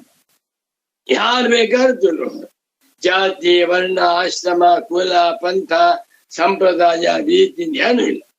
ಎನಿವರಿ ಸಯೋಹಮೈ ತತ್ಪರಮಂ ಬ್ರಹ್ಮ ವೇದ ಬ್ರಹ್ಮೈವ ಭವತಿ. ಹೌದಾ? ಸವಾಯೇಶ ಮಹಾನಜ ಆತ್ಮ ಅಜರೋ ಅಮರೋ ಅಮೃತೋ ಅವಯೋ ಬ್ರಹ್ಮ ಅವಯಂ ವೈ ಬ್ರಹ್ಮ ಅವಯಂ ಹಿ ವೈ ಬ್ರಹ್ಮ ಭವತಿ ಯಯೇವಂ ವೇದ. ಅವನ ಮಂತ್ರ ಗಟ್ ಮಾಡಿಬಿಡಿದ್ದೇನೆ, ಬರದಾಂಡಿಗೆ ಮಂತ್ರ. ಯಾವ ಆತ್ಮನು ಸ್ವಮಹಿಮ್ನ ತನ್ನ ಮಹಿಮೆಯಿಂದ ಯಾರ ಹಂಗು ಬೇಡ. ಆತ್ಮನಿಗೆ ಸೂರ್ಯನ ಹಂಗು ಬೇಡ, ಆತ್ಮನಿಗೆ ಇಂದ್ರಿಯಗಳ ಹಂಗು ಬೇಡ, ಆತ್ಮನಿಗೆ ಮನಸ್ಸಿನ ಸಹವಾಸ ಬೇಡ. ತಾನೇ ತಾನಾಗಿ ಬೆಳೆಯುತ್ತಿದ್ದ. ಹೇಗೆ ಸೂರ್ಯನು ಯಾರ ಹಂಗಿಲ್ಲದೆ ತಾನೇ ತಾನೊಬ್ಬನೇ ಇಡೀ ಪ್ರಪಂಚವನ್ನೆಲ್ಲ ಬೆಳೀತಾ ಇದ್ದಾನೋ, ಅದೇ ರೀತಿಯಲ್ಲಿ ಆತ್ಮನು ತನ್ನನ್ನು ತಾನು ಬೆಳೆಕೊಂಡು ಪ್ರಪಂಚವನ್ನೆಲ್ಲ ಬೆಳಗ್ತಾ ಇದ್ದಾನೆ. ಇಂಥ ಜ್ಞಾನ ಸೂರ್ಯ ಯಾರು ಅಂದ್ರೆ ಸುರೇಶ್ವರಾಚಾರ್ಯರು ಹೇಳ್ತಾರೆ, ನನ್ನ ಗುರು ಶಂಕರ. ಆ ಶೈಲಾದುದಯ ತಥಾಸ್ತಗಿರಿತೋ ಭಾಸ್ವದ್ಯಶೋ ರಶ್ಮಿಭಿಃ ವ್ಯಾಪ್ತಂ ವಿಶ್ವಮನಂಧಕಾರಮಭವತಂ ಯಸ್ಯ ಸ್ಮಶಿಷ್ಯೈರಿದಂ ಆರಾಜ್ಯಾನ ಗಭಸ್ತಿಭಿ ಪ್ರತಿಹತಃ ಚಂದ್ರಾಯತೆ ಭಾಸ್ಕರಃ ತಸ್ಮೈ ಶಂಕರ ಭಾನವೇ ತನುಮನೋ ವಾಗ್ಭಿರ್ನಮಸ್ತಾತ್ ಸದಾ. ಏನ್ ಸ್ವಾಮಿ ಇದು? ಯಾರ ಮಾತು? ಸ್ವರೇಶ್ವರಾಚಾರ್ಯರ ಮಾತು. ಎಲ್ಲಿ? ಬೃಹದಾರಣ್ಯಕ ಭಾಷ್ಯ ವಾರ್ತಿಕದಲ್ಲಿ. ಏನ್ ಗುರು, ಏನ್ ಶಿಷ್ಯ? ಗುರು ಶಿಷ್ಯ ಪರಂಪರೆಯನ್ನ ಜ್ಞಾಪಕ ಮಾಡ್ಕೊಂಡ್ ಬಿಟ್ರೆ ರೋಮಾಂಚನ ಆಗುತ್ತೆ. ಶಂಕರಾಚಾರ್ಯರೇ ಮಹಾತ್ಮರು, ಅವರೇ ಸ್ವತಃ ಸಿದ್ಧರು, ಅವರೇ ಜೀವನ್ಮುಕ್ತರು, ಬ್ರಹ್ಮನಿಷ್ಠರು. ಅವರನ್ನ ಮೀರಿಸಿದಂತ ಶಿಷ್ಯ ಸುರೇಶ್ವರಾಚಾರ್ಯ. ಸುರೇಶ್ವರಾಚಾರ್ಯರಿಂದ ಶಂಕರ ಭಗವತ್ ಪೂಜ್ಯಪಾದಾಚಾರ್ಯರ ಮಹಿಮೆ ಜಗತ್ತಿಗೆ ಬಂತು. ಆ ಶ್ಲೋಕ ಗಟ್ಟಿ ಮಾಡ್ಬಿಡಿ. ಇದು ಸುರೇಶ್ವರಾಚಾರ್ಯರ ವಾದಿ. ಸ್ವಾಮಿ ಅದ್ಭುತ. ಇಲ್ಲಿ ಶಂಕರರನ್ನ ಜ್ಞಾನ ಭಾಸ್ಕರ ತಸ್ಮೈ ಶಂಕರ ಭಾನವೇ, ಶಂಕರ ಭಾಸ್ಕರ ಅನ್ಬಿಟ್ಟು. ಪಾಪ ಆ ಸೂರ್ಯ ಮೆರಿತಾ ಇದ್ದಂತೆ, ನಾನು ಬಹಳ ದೊಡ್ಡವನು, ಜಗತ್ತನ್ನೆಲ್ಲ ಬೆಳಗ್ತಾ ಇದ್ದೇನೆ, 14 ಲೋಕಗಳಲ್ಲಿರುವ ಕತ್ತಲೆಯನ್ನ ದೂರ ಮಾಡುತ್ತಾ ಬೆಳಗನ್ನು ಕೊಡುತ್ತಿರುವಂತ ದೊಡ್ಡ ಜ್ಯೋತಿ ನಾನು ಅಂತ ಜಂಬ ಹೊಡಿತಾ ಇದ್ದ. ಯಾರು? ಸೂರ್ಯ. ಸರಿಯಾಗಿದೆ, ಜಂಬ ಹೊಡೆಯುವುದಕ್ಕೆ ಸರಿಯಾಗಿದೆ. ಆದರೆ ಯಾವಾಗ ಕಾಲಟಿ ಕ್ಷೇತ್ರದಲ್ಲಿ ಶಿವಗುರು ಆರ್ಯಾಂಬ ದಂಪತಿಗಳಿಗೆ ಶಂಕರನೆಂಬಂತ ಸುಪುತ್ರ ಅವತಾರ ಮಾಡಿದನೋ ಸೂರ್ಯ ಗೊತ್ತಾಗೋಯ್ತು. ಓಹೋ, ಈಗ ಶಂಕರ ಭಾಸ್ಕರ ಅವತಾರ ಮಾಡಿದ್ದಾನೆ. ಶಂಕರ ಭಾಸ್ಕರ ಶಂ ಕರೋತೀತ ಶಂಕರ. ಇಡೀ ಜಗತ್ತಿಗೆ ಅಧ್ಯಾಸವೆಂಬ ಕತ್ತಲೆಯನ್ನ ನಾಶ ಮಾಡಿ ಬ್ರಹ್ಮಜ್ಞಾನವೆಂಬ ಬೆಳಕನ್ನ ಅನುಗ್ರಹ ಮಾಡುವಂತ ಶಂಕರ ಭಾಸ್ಕರನ ಅವತಾರವಾಯಿತು ಅನ್ನುವಂತ ಸಮಾಚಾರ ಸೂರ್ಯನಿಗೆ ಗೊತ್ತಾಗೋಯ್ತು. ಯಾವಾಗ ಶಂಕರಾಚಾರ್ಯರೆಂಬ ಸದ್ಗುರುಗಳೆಂಬ ಜ್ಞಾನ ಭಾಸ್ಕರರು ಅವತಾರ ಮಾಡಿದರೋ ಆ ವಿಷಯ ಗೊತ್ತಾದ ಕೂಡಲೇ ಸೂರ್ಯನು ಚಂದ್ರಾಯತೆ ಭಾಸ್ಕರ, ಚಂದ್ರನಂತೆ ಮಂಕಾಗಿ ಬಿಟ್ಟ. ಸೂರ್ಯ ಚಂದ್ರ ಇಬ್ಬಿದ್ದಾರೆ ನೋಡಿ. ಪೌರ್ಣಮಾಸ್ಯ ದಿವಸ ಚಂದ್ರ ಹೊಡ್ತಾನೆ. ಅವತ್ತು ಸೂರ್ಯ ಬೆಳಕಿದೆ. ಸೂರ್ಯನ ಬೆಳಕಿರುವಾಗ ಚಂದ್ರನೂ ಬೆಳಕಿಲ್ಲ, ನಕ್ಷತ್ರಗಳು ಇಲ್ಲ. ಮಠ ಮಧ್ಯಾಹ್ನದಲ್ಲಿ ಬೇಸಿಗೆ ಕಾಲ ಇವಾಗ ನೋಡಿದರೆ ಚಂದ್ರನೂ ಕಾಣಿಸಲ್ಲ, ನಕ್ಷತ್ರಗಳು ಕಾಣಿಸ್ತದೆ. ಸೂರ್ಯನ ಮುಂದೆ ಎಲ್ಲರೂ ಕೂಡ ಡೆಮ್ಮಿ. ಇಂತಹ ಸೂರ್ಯ ಹೇಳ್ತಾನೆ, ನಾನು ಬಹಳ ದೊಡ್ಡವನು ಅಂತ ಜಂಬ ಹೊಡಿತಾ ಇದ್ದೆ. ಯಾವಾಗ ಶಂಕರ ಭಾಸ್ಕರನ ಅವತಾರವಾಯಿತು ಅವನ ಮುಂದೆ ನನ್ನ ಬೆಳಕು ಬಹಳ ಕಮ್ಮಿ. ಆ ಶಂಕರ ಭಾಸ್ಕರನು ಅಧ್ಯಾಸವೆಂಬ ಅಜ್ಞಾನವೆಂಬ ಕತ್ತಲೆಯನ್ನು ದೂರ ಮಾಡ್ತಾನೆ. ನಾನು ಕೇವಲ ಕಣ್ಣಿಗೆ ಅಡ್ಡಿಯಾಗಿದ್ದ ಪದಾರ್ಥಗಳನ್ನ ಕಾಣುವುದಕ್ಕೆ ಅಡ್ಡಿಯಾಗಿದ್ದ ಬಾಹ್ಯ ಕತ್ತಲೆಯನ್ನು ಕಳೀತಾ ಇದ್ದೇನೆ. ಬಾಹ್ಯ ಕತ್ತಲೆಯನ್ನ ಕಳೆಯುವಂಥ ನಾನು ಒಳಗಿನ ಕತ್ತಲೆಯನ್ನ ಕಳೆಯುವಂಥ ಶಂಕರ ಭಾಸ್ಕರನ ದೃಷ್ಟಿಯಿಂದ ಕಳಪೆ ಅಂತ ತಿಳ್ಕೊಂಡು ಚಂದ್ರಾಯತೆ, ಚಂದ್ರನಾಗಿಬಿಟ್ಟ ಅಂತ ಬರೀತಾರೆ ಸುರೇಶ್ವರಾಚಾರ್ಯರು. ನನ್ನ ಪೂಜ್ಯ ಸದ್ಗುರು ತುಂಬಾ ಹೇಳ್ತಾ ಇದ್ರು, ಮಗು ಸುರೇಶ್ವರಾಚಾರ್ಯರವರ ನೈಷ್ಕರ್ಮ್ಯ ಸಿದ್ಧಿ ವಾರ್ತಿಕ ಗ್ರಂಥಗಳನ್ನ ಸರಿಯಾಗಿ ಅಧ್ಯಯನ ಮಾಡಿಬಿಟ್ರೆ ಬ್ರಹ್ಮಜ್ಞಾನಿ ಆಗಿಬಿಡ್ತಾನೆ. ಸುರೇಶ್ವರಾಚಾರ್ಯರ ಗ್ರಂಥಗಳಿಂದ ಶಂಕರ ಭಗವತ್ ಪೂಜ್ಯಪಾದಾಚಾರ್ಯರಿಗೆ ಹೆಚ್ಚಿನ ಮಹತ್ವ ಬಂತು. ಇಂಥ ಭಗವಾನ್ ಸುರೇಶ್ವರಾಚಾರ್ಯರವರು ಗುರುವನ್ನ ಮಿಂಚಿದ ಶಿಷ್ಯರು. ಇವರನ್ನ ಕಂಡು ಭಗವತ್ಪಾದ ಶಂಕರರು ಶೃಂಗೇರಿಯ ದಕ್ಷಿಣಾಮ್ನಾಯ ಶಾರದಾ ಪೀಠಕ್ಕೆ ಪ್ರಪ್ರಥಮ ಪೀಠಾಧಿಪತಿಗಳನ್ನ ಮಾಡಿದ ಒಂದು ಕಥೆ. ಏನು ಆಶ್ಚರ್ಯವಿದೆ. ಶಂಕರರಿಗೆ ಸ್ವರೇಶ್ವರಾಚಾರ್ಯರ ವಿದ್ವತ್ತನ್ನ ಕಂಡು, ಸ್ವರೇಶ್ವರಾಚಾರ್ಯರವರ ವೈರಾಗ್ಯವನ್ನ ಕಂಡು, ಸ್ವರೇಶ್ವರಾಚಾರ್ಯರವರ ಬ್ರಹ್ಮಜ್ಞಾನ ನಿಷ್ಠೆಯನ್ನ ಕಂಡು, ಸ್ವರೇಶ್ವರಾಚಾರ್ಯರವರ ಜೀವನ್ಮುಕ್ತಿ ಸ್ಥಿತಿಯನ್ನ ಕಂಡು ಈ ಹುಡುಗ ಸ್ವರೇಶ್ವರ ದಕ್ಷಿಣಾಮ್ನಾಯ ಶೃಂಗೇರಿ ಶಾರದಾ ಪೀಠಕ್ಕೆ ಸರಿಯಾದಂತ ಪ್ರಥಮ ಪೀಠಾಧಿಕಾರಿ ಮಾಡೋ ಪ್ರೇರಣೆ. ಆದ್ದರಿಂದಲೇ ಶೃಂಗೇರಿ ಮಠ ಇಡೀ ವಿಶ್ವದಲ್ಲೇ ಮೆರೀತಾ ಇದೆ. ಚತುರಾಮ್ನಾಯ ಪೀಠಗಳು ಭಾರತದ 4 ದಿಕ್ಕುಗಳ ಪೀಠ ಸ್ಥಾಪನೆ ಮಾಡಿದ್ದಾರೆ. ಆದರೆ ಶೃಂಗೇರಿ ಮಠ ಬೆಳೆಯುತ್ತಿರುವಂತೆ, ಧರ್ಮ ಪ್ರಸಾರ ಮಾಡುತ್ತಿರುವಂತೆ, ವಿಶ್ವವಿಖ್ಯಾತವಾಗಿರುವಂತೆ ಉಳಿದ 3 ಮಠಗಳು ಮಾಡ್ತಾ ಇದೆ, ಸಾಧ್ಯವಾಗ್ತಾ ಇದೆ. ಕಾರಣವೇನು? ಸ್ವರೇಶ್ವರಾಚಾರ್ಯರ ಮಹಿಮೆ, ಸ್ವರೇಶ್ವರಾಚಾರ್ಯರ ಗುರುಭಕ್ತಿ. ನೋಡಿ, ಅಷ್ಟೊಂದು ದೊಡ್ಡವರಾದರೂ ಸ್ವರೇಶ್ವರಾಚಾರ್ಯರಿಗೆ ಗುರುಭಕ್ತಿ ಅಪಾರ. ಗುರುಕ್ತೋ ವೇದರಾದ್ಧಾಂತಃ ತತ್ವನೋ ವಚ್ಮಿ ಅಶಕ್ತಿತಃ ಸಹಸ್ರ ಕಿರಣ ವ್ಯಾಪ್ತಿ ಖದ್ಯೋತ ಕಿಂಕರಿಷ್ಯತಿ. ನೋಡಿ, ಈಗ ಅನ್ಬೇಕಾದ್ರೆ ಸ್ವರೇಶ್ವರಾಚಾರ್ಯರ ಗುರುಭಕ್ತಿಯನ್ನು ಅರ್ಥ ಮಾಡ್ತಾರೆ. ಅಲಬ್ಧ್ವಾತಿಶಯಂ ಯಸ್ಮಾತ್ ವ್ಯಾವೃತ್ತಾಸ್ತಮಪಾದಯ ಗರೀಯಸೆ ನಮಸ್ತಸ್ಮೈ ಅವಿದ್ಯಾ ಗ್ರಂಥಿ ಭೇದಿನಿ. ತಮ್ಮ ಗುರುಗಳಾದ ಶಂಕರ ಭಗವತ್ ಪೂಜ್ಯ ಪಾದಾಚಾರ್ಯರನ್ನ ಅವಿದ್ಯಾ ಗ್ರಂಥಿ ಭೇದಿ ಅಂತ ಕರೆದ. ತಮ್ಮ ಗುರುಗಳಾದ ಶಂಕರಾಚಾರ್ಯರನ್ನ ಜ್ಞಾನ ಭಾಸ್ಕರ ಅಂತ ಕರೆದು, ಸ್ವರೇಶ್ವರಾಚಾರ್ಯರ ತಮ್ಮನ್ನ ಖರ್ಜ್ಯೋತ ಅಂತ ಕರಿ. ಇದು ಗುರುಭಕ್ತಿಯ ಪರಾಕಾಷ್ಠೆ. ಯಾವ ಮನುಷ್ಯನಿಗೆ ಗುರುಭಕ್ತಿ ಇದೆಯೋ ಅವನು ವಿಶ್ವವಿಖ್ಯಾತನೂ ಆಗ್ತಾನೆ, ಬ್ರಹ್ಮಜ್ಞಾನಿಯೂ ಆಗ್ತಾನೆ, ಮಹಾತ್ಮನೂ ಆಗ್ತಾನೆ, ಜೀವನ್ ಮುಕ್ತನೂ ಆಗ್ಬಿಡ್ತಾನೆ. ಇದಕ್ಕೆ ಸ್ವರೇಶ್ವರಾಚಾರ್ಯರೇ ಒಳ್ಳೆ ಉದಾಹರಣೆ. ಇಡೀ ವಿಶ್ವದಲ್ಲಿ ಶ್ರೀ ಜಗದ್ಗುರು ಶಂಕರಾಚಾರ್ಯ ಮಹಾಸಂಸ್ಥಾನಂ ದಕ್ಷಿಣಾಮ್ನಾಯ ಶಾರದಾ ಪೀಠ ಅಂತ ಕೂಡಲೇ ಎಂಥವನು ಕೈ ಮುಗಿತಾರೆ. ರಾಜ ಮಹಾರಾಜರಾಗಿರ್ಬಹುದು, ಪ್ರಧಾನಮಂತ್ರಿಗಳಾಗಿರ್ಬಹುದು, ರಾಷ್ಟ್ರಪತಿಗಳೇ ಗುರುಗಳು ಒಂದೇ, ಜಗದ್ಗುರುಗಳು ಯಾರು? ಶಂಕರಾಚಾರ್ಯರು. ಹೌದಾ? ಶಾಸ್ತ್ರಂ ವೇದಾಂತ ಮೀಮಾಂಸಾ ದೇವಸ್ವ ಪರಮೇಶ್ವರ ಆಚಾರ್ಯ ಶಂಕರಾಚಾರ್ಯ ಸಂತು ಮೇ ಜನ್ಮ ಜನ್ಮನಿ. ಅಂತ ಸ್ವರೇಶ್ವರಾಚಾರ್ಯರಿಂದ ಮುಂದುವರೆಕೊಂಡು ಬಂದಿರುವಂತ ಪರಮ ಪವಿತ್ರವಾದ ಶ್ರೇಷ್ಠವಾದ ಸಂಸ್ಥಾನ ಶೃಂಗೇರಿ ಶಾರದಾ ಸಂಸ್ಥಾನ.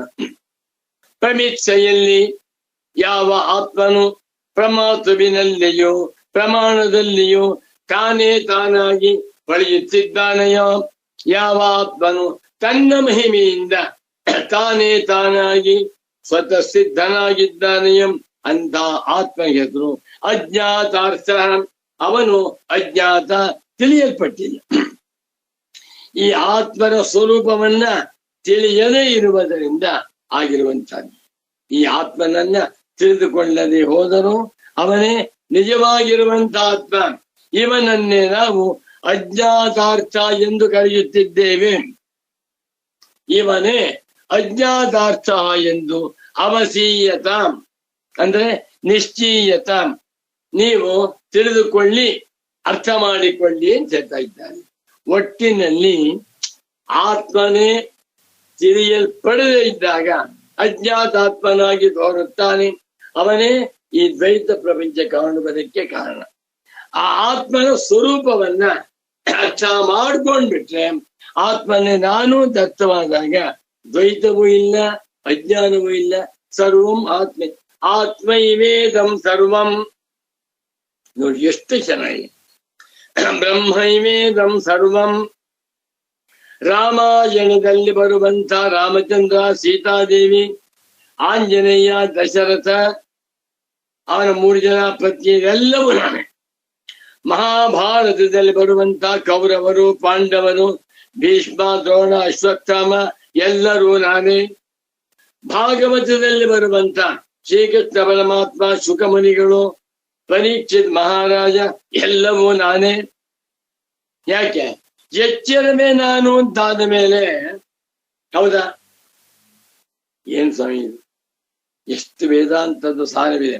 ಇಡೀ ಎಚ್ಚರವೇನ ಯಸ್ ಸಾಕ್ಷಾತ್ ಕುರತೆ ಪ್ರಬೋಧ ಸಮಯೇ ಸ್ವಾತ್ಮಾನಮೇವಾದ್ವಯಂ ತಸ್ಮೈ ಶ್ರೀ ಗುರುಮೂರ್ತಯೇ ನಮೈದಂ ಶ್ರೀ ದಕ್ಷಿಣಾಮೂರ್ತಯೇ ವಿಶ್ವಂ ಪಶ್ಯತಿ ಕಾರ್ಯ ಕಾರಣತೆಯ ಸ್ವಸ್ವಾಮಿ ಸಂಬಂಧತಃ. ದಕ್ಷಿಣಾಮೂರ್ತಿ ಎಲ್ಲವೂ ಜಯ ಇಲ್ಲಿ. ಪ್ರಮಿತ್ಸಾಯಾಂ ಯಃ ಭಾತಿ ಸ್ವಯಂ ಮಾತು ಪ್ರಮಾಣಯೋ ಸ್ವಮಹಿಮ್ನಾ ಚ ಯಃ ಸಿದ್ಧಃ ಸೋಜ್ಞಾತಾರ್ಥೋಮಸೀಯತಾಂ ಅವಸೀಯತಾಂ. ಸಹ ಅವನೇ ಅಜ್ಞಾತಾತ್ಮ ಎಂದು ನೀವು ನಿಶ್ಚಯ ಮಾಡಿಕೊಳ್ಳಬೇಕು. ಕರ್ಮಣಿ ಪ್ರಯೋಗ. ಇಲ್ಲಿ ನಾನು ಕರ್ತವ್ಯ ಹೇಳ್ತೇನೆ ನೋಡ್ಕೊಳ್ಳಿ. ಪ್ರಮಿತ್ಸಾಯಾಂ ಯಃ ಸ್ವಯಂ ಮಾತು ಪ್ರಮಾಣಯೋ ಆಭಾತಿ ಸ್ವಮಹಿಮ್ನಾ ಚ ಯಃ ಆತ್ಮ ಸಿದ್ಧಃ ತಂ ಅಜ್ಞಾತಾರ್ಥಂ ಇತಿ ಜಾನೀತ. ತಿಳ್ಕೊಳ್ಳಿ, ಒಟ್ಟಿನಲ್ಲಿ ಆತ್ಮನೇ ಅಜ್ಞಾತಾತ್ಮನಾಗಿ ತೋರ್ತಾ ಇದ್ದಾನೆ. ಅಜ್ಞಾತಾತ್ಮನಿಗೆ ಬಂಡವಾಳವೇ ಆತ್ಮ, ಅವನಿಂದಲೇ ಈ ಪ್ರಪಂಚವೆಲ್ಲ ತೋರ್ತಾ ಇದೆ ಅಂದ್ಬಿಟ್ಟು. ಇನ್ನು ಈ ಒಂದು ಶ್ಲೋಕಕ್ಕೆ ಹಬ್ಬ ನನ್ನ ಪರಮ ಪೂಜ್ಯ ಪ್ರೀತಿಯ ಸದ್ಗುರುಗಳಾದ ಸಚ್ಚಿದಾನಂದೇಂದ್ರ ಸರಸ್ವತಿ ಸ್ವಾಮಿಗಳವರು ಕ್ಲೇಶಾಪಹಾರಿ ಅಜ್ಞಾತ ಸತಸ್ವರೂಪಂ, ಅಜ್ಞಾತವಾಗಿರುವಂತಹ ಸತ್ತತ್ವವಿದೆಯಲ್ಲ ಅದರ ಸ್ವರೂಪ. ಅಜ್ಞಾನ ಸತಃ ಸಂಸಾರೋತ್ಪತ್ತಿ ಇತ್ಯುಕ್ತಮದಸ್ತಾತ್. ಅಜ್ಞಾತನಾಗಿರುವ ಸದ್ರೂಪನಾದ ಆತ್ಮನಿಂದಲೇ ಸಂಸಾರ ಉಂಟಾಗುತ್ತೆ ಎಂದು ಹಿಂದೆ ಹೇಳಿದೆ. ಅಥ ಇದಾನಿಂ ತಸ್ಯಾಸ್ಯ ಸತಃ ಸ್ವರೂಪ ನಿರ್ದಿಧಾರಯಿಷಯ ನಿರ್ಧಾರಯಿತು ಇಚ್ಛಾ ನಿರ್ದಿಧಾರಯಿಷಾ ಕಯ. ಗುರು ಜ್ವರ ಇದೆ, ಶಂಕರಾಚಾರ್ಯರೇ ಜೋರು, ಅವರಿಗಿಂತಲೂ ಜೋರು ಸ್ವರೇಶ್ವರಾಚಾರ್ಯ, ಅವರಿಬ್ಬರಿಗಿಂತಲೂ ಜೋರು ಸಚ್ಚಿದಾನಂದೇಂದ್ರ ಸರಸ್ವತಿ ಸ್ವಾಮಿಗಳು. ಸ್ವರೇಶ್ವರಾಚಾರ್ಯರು ಪ್ರಮಿತ್ಸ ಅಂತ ಬಳಸಿದ್ರು. ಪೂಜ್ಯ ಸದ್ಗುರುಗಳು ನಿರ್ದಿಧಾರ ಯಶ ನಿರ್ಧಾರಯಿತು ಇಚ್ಛಾ, ಯಜ್ಞಾತಾತ್ಮನ ಸ್ವರೂಪವೇನು ಎನ್ನುವುದನ್ನ ನಿರ್ಧಾರಣೆ ಮಾಡಬೇಕು ಎನ್ನುವಂತ ಉದ್ದೇಶದಿಂದ ಪ್ರಶ್ನಾಂತರ ಅಪಾಕರಣಾರ್ಥಂ ಬೇರೊಂದು ಪ್ರಶ್ನೆಯನ್ನು ಹಾಕಿಕೊಂಡು ಆ ಪ್ರಶ್ನೆಗೆ ಉತ್ತರ ಕೊಡುವುದಕ್ಕಾಗಿ ಶ್ಲೋಕಾರಂಭ. ಪ್ರಮಿತ್ಸಾಯಾಮಿತಿ ಪ್ರಮೇಯ ಪರಿಚ್ಛಿತ್ತಿಂ ಪ್ರತಿ ಪ್ರಮಾಣ ವ್ಯಾಪಾರೇ ಚ ಪ್ರಮಿತ್ಸ. ಬ್ಯೂಟಿಫುಲ್. ಕಿನ್ನಾಮ ಪ್ರಮಿತ್ಸ. ನಾ ಸಂಪನ್ನ ಹೇಳ್ಬಿಟ್ಟೆ, ಪ್ರಮಾತು ಮಿಚ್ಚ ಅಂದೆ. ಅದನ್ನು ಪೂಜ್ಯ ಸದ್ಗುರುಗಳು ಸ್ವತಃ ಹೇಳಿದ್ದಾರೆ. ಪ್ರಮೇಯ ಪರಿಚ್ಛಿತ್ತಿಂ ಪ್ರತಿ, ಪರಿಚ್ಛಿತ್ತಿ ಅರಿತುಕೊಳ್ಳುವುದು, ಪ್ರಮೇಯವನ್ನ ಅರಿತುಕೊಳ್ಳುವ ವಿಷಯದಲ್ಲಿ, ಒಂದು ಪ್ರಮೇಯ ವಸ್ತುವನ್ನು ಅರ್ಥ ಮಾಡಿಕೊಳ್ಳುವ ವಿಷಯದಲ್ಲಿ ಪ್ರಮಾಣ ವ್ಯಾಪಾರ ಇಚ್ಛೆ, ಪ್ರಮಾಣವನ್ನ ಬಳಸಬೇಕು ಎನ್ನುವಂತ ಇಚ್ಛೆ ಉಂಟಾಗುತ್ತದೆಯಲ್ಲ ಪ್ರಮಾತ್ಮಿಗೆ, ಅದು ಪ್ರಮಿತ್ಸ ಅಂತಿದೆ. ನಾನು ಪುಸ್ತಕವನ್ನ ತಿಳ್ಕೊಳ್ಬೇಕು ನಿಶ್ಚಯ ಪಡ್ತಾ ಇದ್ದೇನೆ, ಆ ಇಚ್ಛೆಗೆ ಹೆಸರಾಯಿತು ಪ್ರಮಿತ್ಸ ಎಂದು. ನೋಡಿ, ಗುರುಗಳು ಎಷ್ಟು ಟೆಕ್ನಿಕಲ್ ಆಗಿ ಬರಿತಾ ಇದ್ದರು. ಪ್ರಮೇಯ ಪರಿಚ್ಛಿತ್ತಿಂ ಪ್ರತಿ, ಆ ಪ್ರಮೇಯವನ್ನ ಸರಿಯಾಗಿ ತಿಳ್ಕೊಳ್ಬೇಕಾದ್ರೆ ಪ್ರಮಾಣ ವ್ಯಾಪಾರ, ಪ್ರಮಾಣದ ವ್ಯಾಪಾರ ಬೇಕಲ್ವೇ.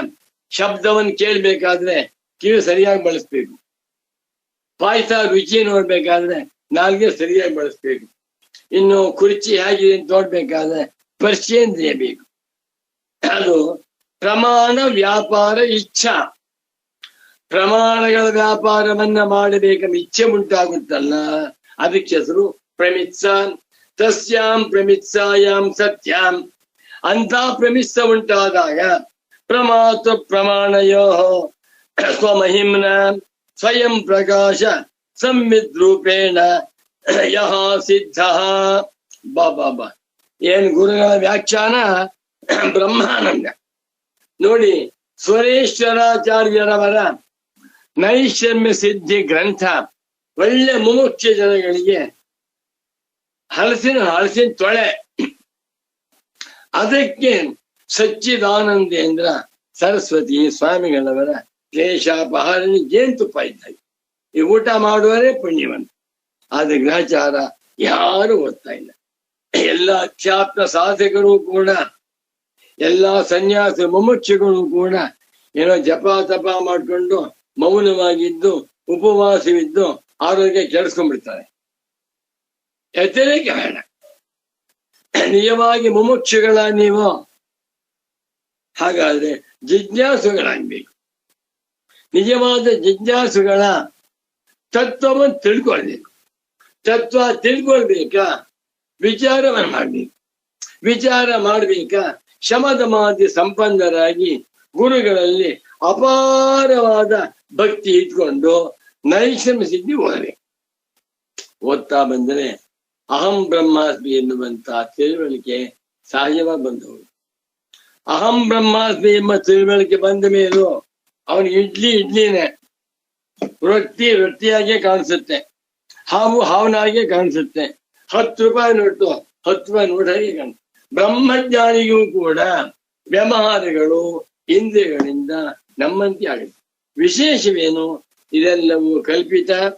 ನಾನೊಬ್ಬನೇ ಪರಮಾರ್ಥ ಎನ್ನುವಂತ ಆತ್ಮಜ್ಞಾನವನ್ನು ಪಡ್ಕೊಂಡು ಕೃತಾರ್ಥರಾಗ್ತಾರೆ ಇಲ್ಲಿ ಅಂತ ತಿಳಿಸುತ್ತಾ ಇವತ್ತಿನ ಕಾರ್ಯಕ್ರಮ ಸಂಪನ್ನಗೊಳ್ತಾ ಇದ್ದೀನಿ. ಕಾನಿಲಾಗ್ಯಭ್ಯರಿತ್ರಿಯಂತಂ ಸಕ್ಫಣೀವೋದ್ಗತಂ ಯತಃ ದ್ವಾಂತಚ್ಛಿದೇ ನಮಸ್ತಸ್ಮೈ ಹರಯೇ ಬುದ್ಧಿ ಸಾಕ್ಷಿಣಿ ಅಲಬ್ಧ್ವಾತಿಶಯಂ ಯಸ್ಮಾತ್ ವ್ಯಾವೃತ್ತಾಸ್ತಮಪಾದಯಃ ಗರೀಯಸೇ ನಮಸ್ತಸ್ಮೈ ಅವಿದ್ಯಾ ಗ್ರಂಥಿ ಭೇದಿನಿ ನಮೋ ನಮಃ ಸದ್ಗುರು ಪಾದುಕಾಭ್ಯಾಂ.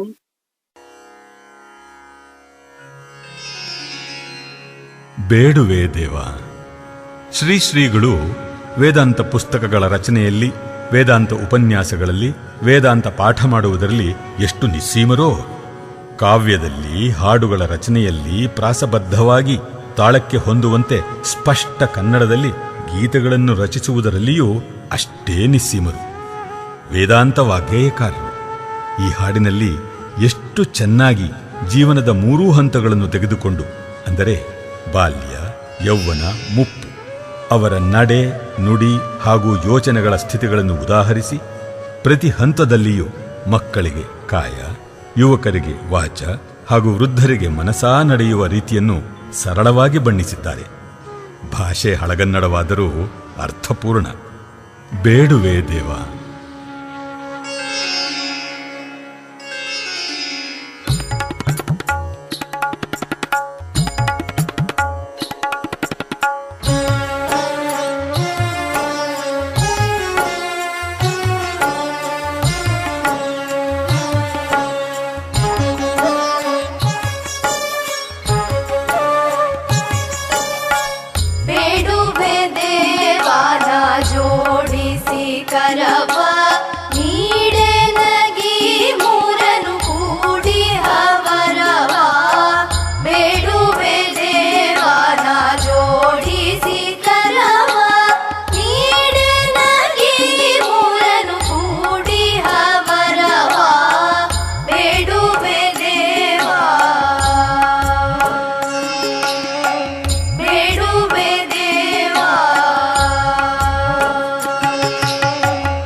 ಪರವಾ